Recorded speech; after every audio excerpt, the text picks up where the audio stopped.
Good morning to all.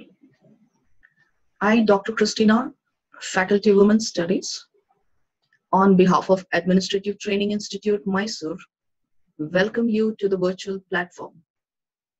We now bring the national level program on role of women's self-help group in managing COVID-19, the Karnataka model.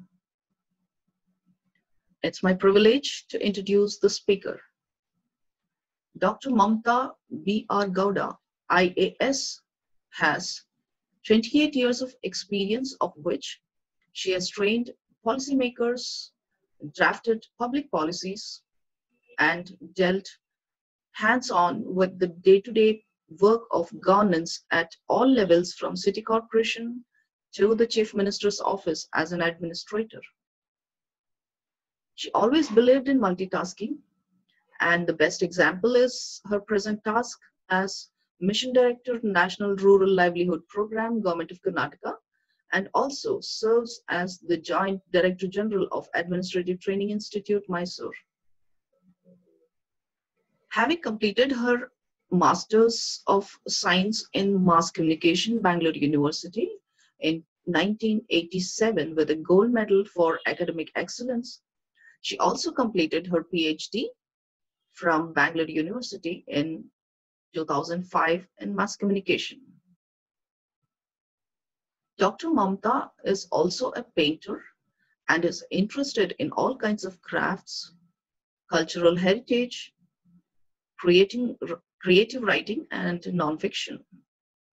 Web designing, technical writing, and multimedia are other areas of specialization. Her weekly column, Unseen Karnataka, in the New Indian Express was extremely popular. She is a researcher herself, also a well-known officer in Karnataka. Now I request Dr.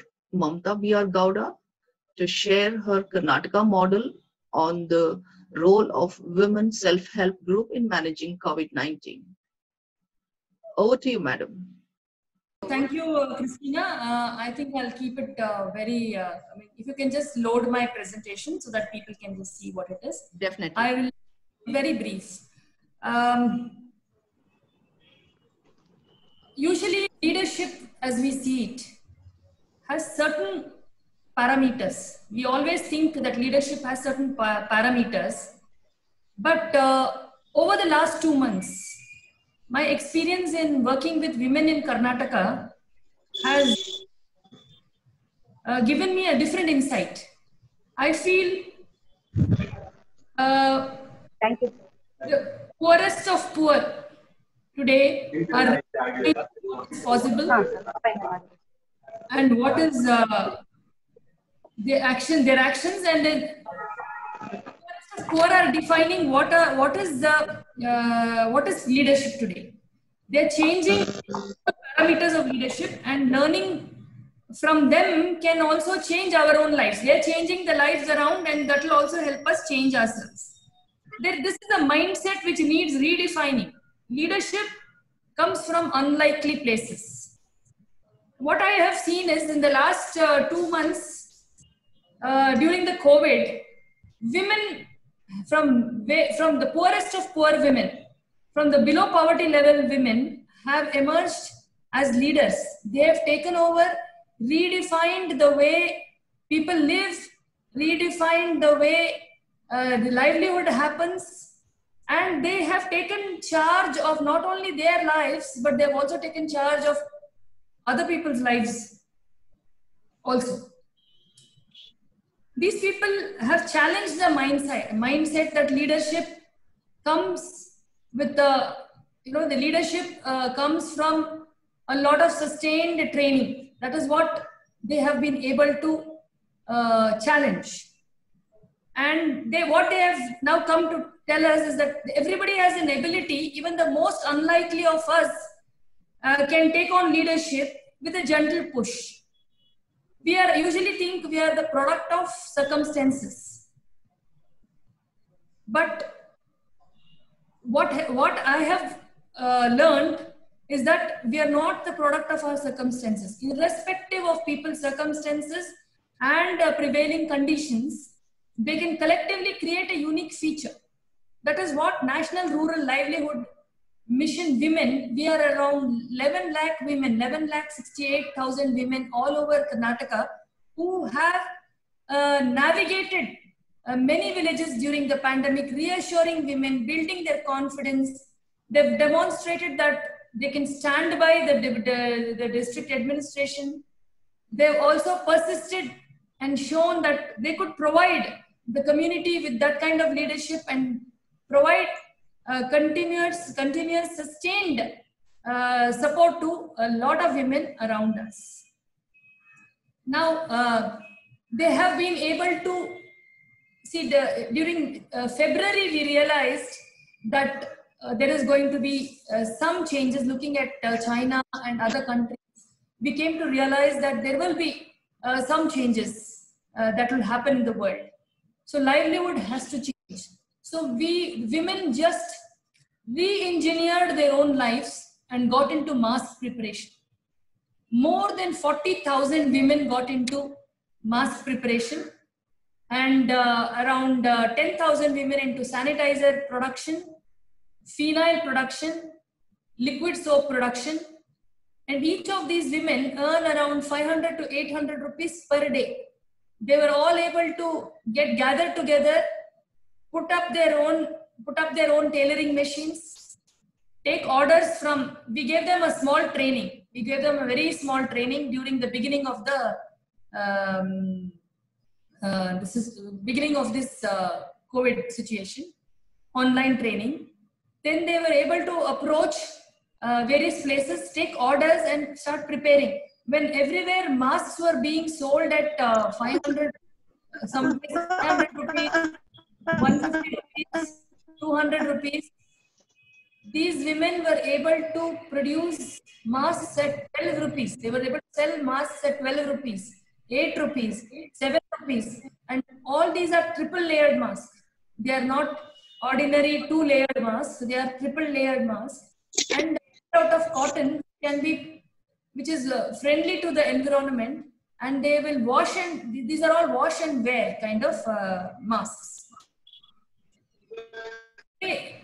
Then this leadership of these women, they went forward, they did a survey. We provided support to make a survey from door to door, find out if anybody is having any kind of morbidity, or are they having fever, what are they, how many old people are there, how many people are there with comorbidities. So they were able to do that survey. They were able to counsel women, other women door to door about how to change their lifestyle for COVID. And we realized that one thing, leadership, which I like to call unlikely leadership, it's a new concept of unlikely leadership, actually comes from an act of conscious decision. These women decision, they have made around 32 lakh masks. They have earned around 50,000. Many of the women have earned in 1 month 30,000, 50,000 rupees. They have supplied and they've given free. They've distributed masks free of cost to villages.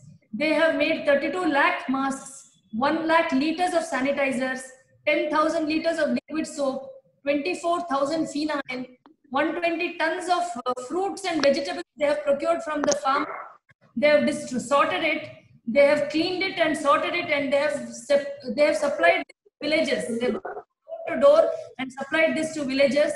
They have, whatever tomatoes were being grown in Kolar district, they have been able to pulp it and use this as a pulp, which can be stored, and it's being marketed online and through Hopcoms. They have gone on to GEM, that is Government E-Marketplace. They have gone online. They have registered their masks and they are making their sale through the online. They are selling on Amazon. They are selling on Flipkart. They have made mobile mask selling units. Go to the various villages. They have sold masks at bus stands, bus stops. They have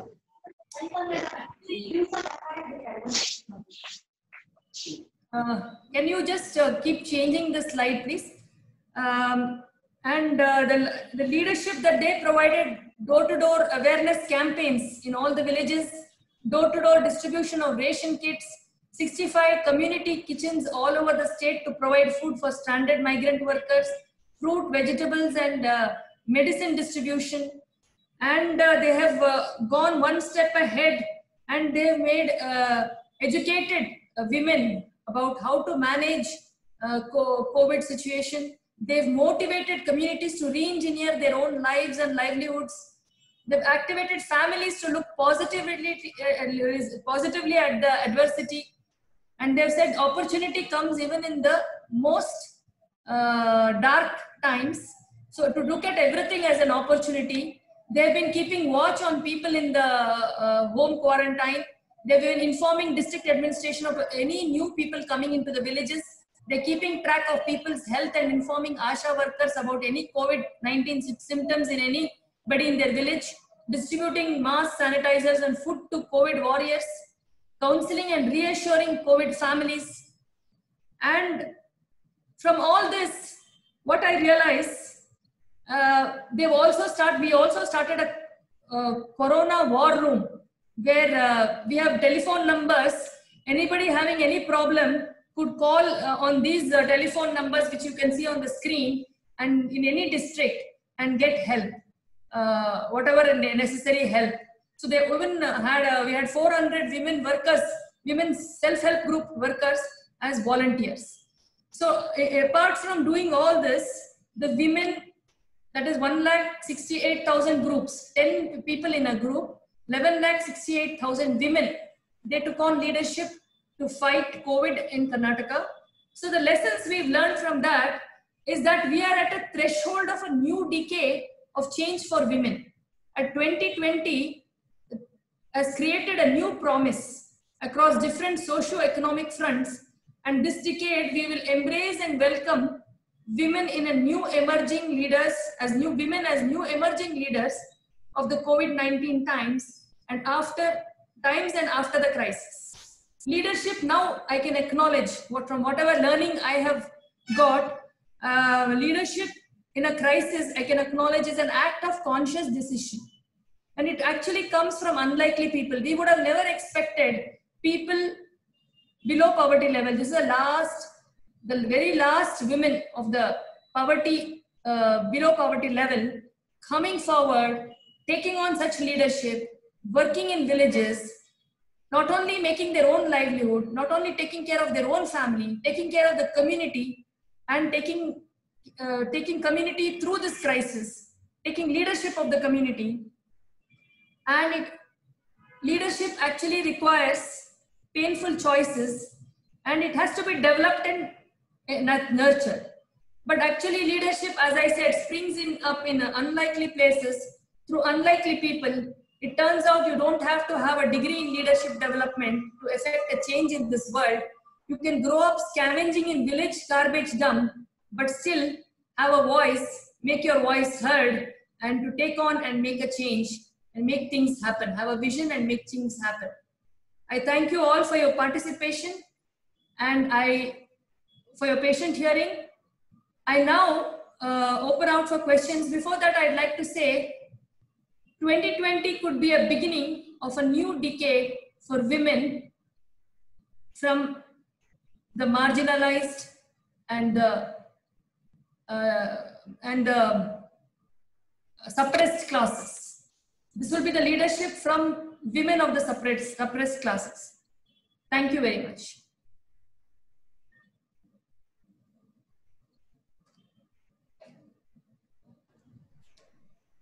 Thank you, madam, for the wonderful presentation, and I look forward for the participants to come up with your questions. I can see one of them who have sent a chat message, and I would also request others, if you have anything, maybe if you can raise your hands, you can also unmute yourself and ask questions. Good afternoon, ma'am. Yeah, Dr. Saida Please go on. Yeah, ma'am. SSGs have already always done wonders. So I was just thinking, like even NRLM SSGs have done great job in terms of economic empowerment as well, and also taking leadership in terms of difficult circumstances. So I was just thinking, like Kerala has done wonderful in terms of Kudumbashri concept. Like their SSGs are linked with the Gram Panchayats and have that government sanctity. Can't we have that in Karnataka is what my thinking, ma'am. Ma'am, your mic is not unmuted.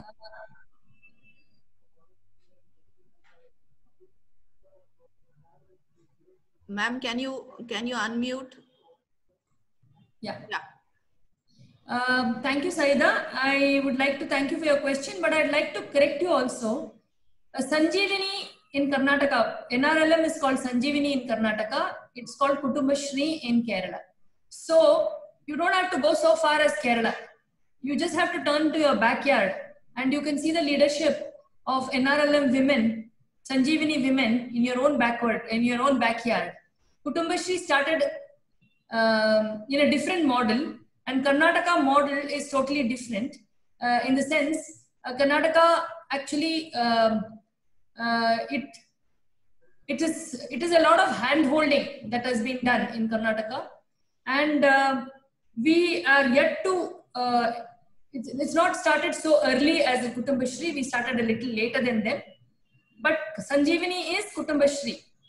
So you just have to turn and look at your own backyard. A lot of things are happening. We may not have taken that much of publicity that Kudumbashri has done.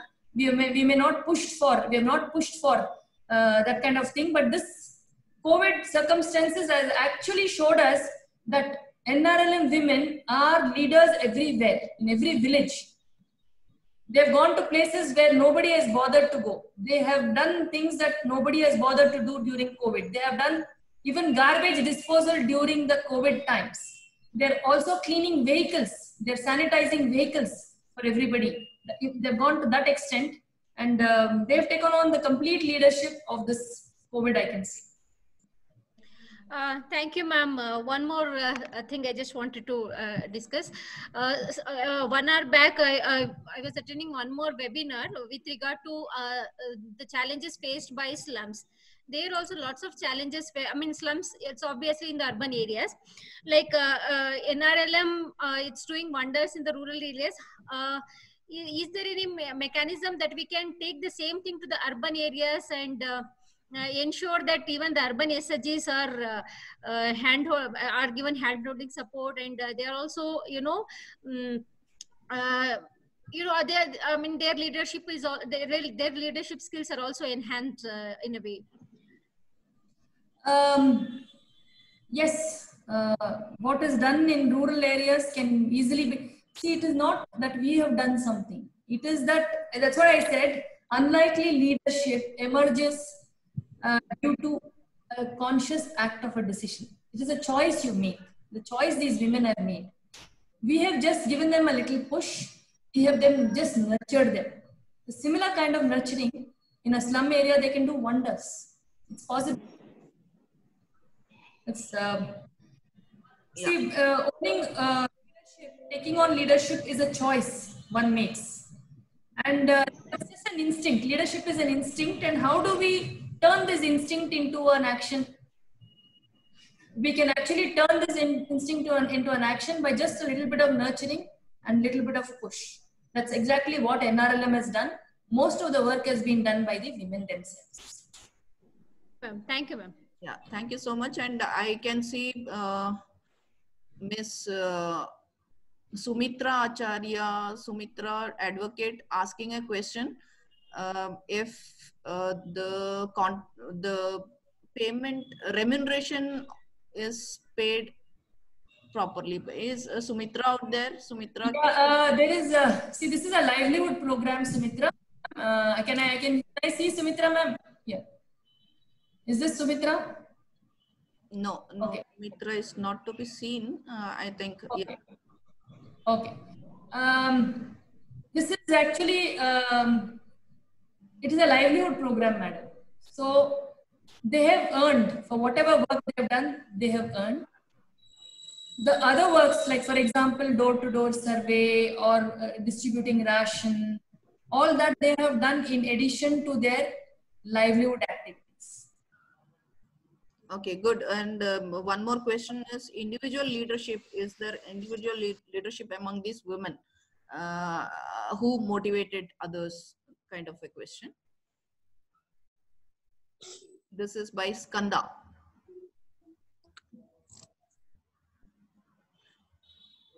Hello.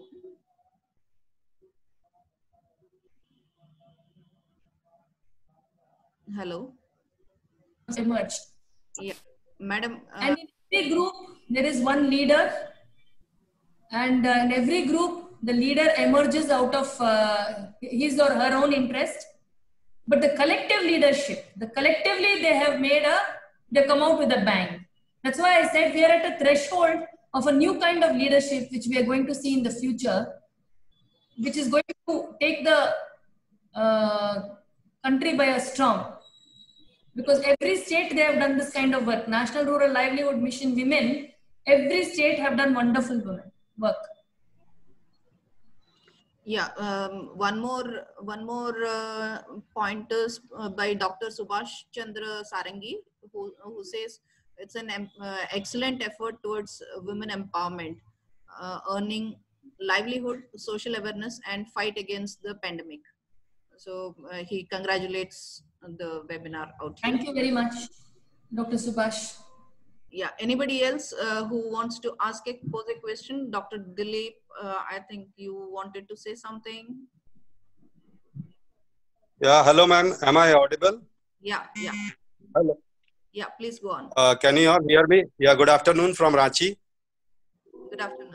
At the outset, I am thankful to Christina madam for giving me opportunity to join this webinar. Well, as I understand, this is related with Karnataka model of WSHG. Hello? Yes. Yes, I can hear you. Yeah, ma'am. So my question is related to what kind of responsibilities are being assigned to WSHG members to deal with this COVID-19 crisis in Karnataka.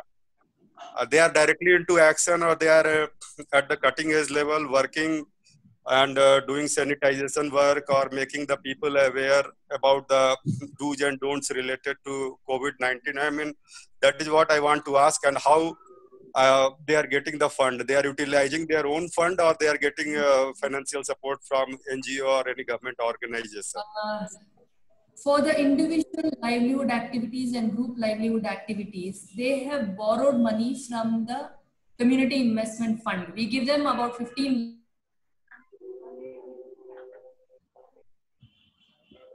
Hello.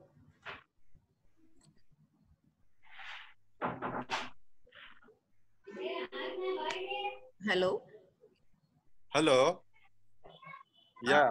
Ma'am, your voice is not audible.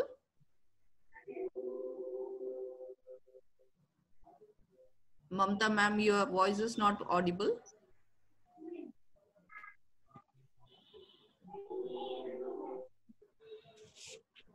I can also see Miss Regita, who also wants to ask a question. Maybe we are left with another 5 minutes before we end. Yeah, can we ask, ma'am? Can I ask? 1 second. I'm connecting madam out here. Okay.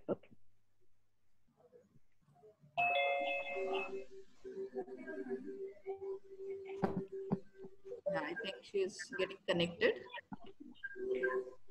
Okay, ma'am. Thank you for inviting me also for the this meeting.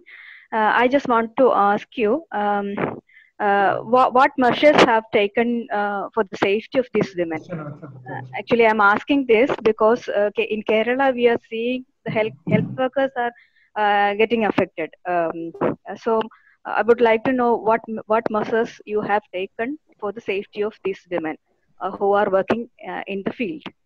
Okay. Do you also have any safety measures out there in Kerala? Yeah, they have using the mask and sanitizers, and they are using soaps and that basic things they are doing. And also they are also undergone this test in between. So that I in my knowledge that is those things are the measures we are taking. Okay. So would like to know further. Madam, that now that you have joined, that was Vita who was from Kerala, and she was asking what are the measures that we have taken in Karnataka for the safety of women. Yeah, all these women whoever have been going to do surveys, create awareness among villages, sanitizing vehicles, all these women we have provided them, in the sense, instead of saying we have provided, they have provided themselves with masks, sanitizers. They have maintained the distance. In fact, we trained them. We utilized National Institute of Rural Development and UNICEF to train them. They became our master trainers. Now they have gone around in all the villages training other women as to how to manage. So what is the importance of social distancing, hygiene, sanitization, using masks. Yeah. So various aspects of COVID, they have actually trained other women. So they have themselves also distributed free of cost masks. They have taken, some district administration have been kind enough to provide, and some industries have given CSR funding, out of which masks and sanitizers have been made and given free of cost to all marginalized. They in fact took care of migrant workers. In Karnataka, most of the districts, migrant workers, homeless, stranded people, destitutes have been taken care of by SHG women through their community kitchen. They have utilized our vulnerability reduction fund. They have taken money on CSR. They have been supported by the community at large. They have gone out of the way and given their time. That is more important. They've given their time. They have gone from door to door, and that's why I keep harping on that. This 2020 is going to bring in new leaders into fold, because they have now been triggered. Leadership is an instinct and it needs a trigger. So COVID has actually worked as a trigger, and these leaders have emerged. Now there's no way of stopping them. They will go on. We have just... May I ask a related question? Yeah, we Ma'am? We are left definitely. Just 1 minute. Yeah, this is Dilip Kumar. Yeah. Just I will ask a very short question. Maybe For the past 15 years, I have also been in training. Yeah. So I would like to ask, how are you conducting the training during COVID? Online training you are conducting or offline? Because online training. We have trained, see, that's why I said using UNICEF and NIRD, we have trained them online. And they are in turn using their phones and their own facilities in the panchayat offices to do online training for people. So the complete thing is online. That was a very informative presentation.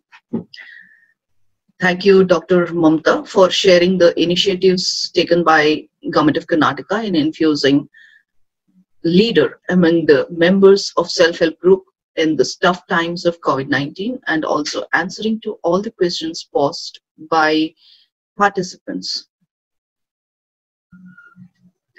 I thank all the participants in the program and all the viewers on behalf of Administrative Training Institute, Mysore.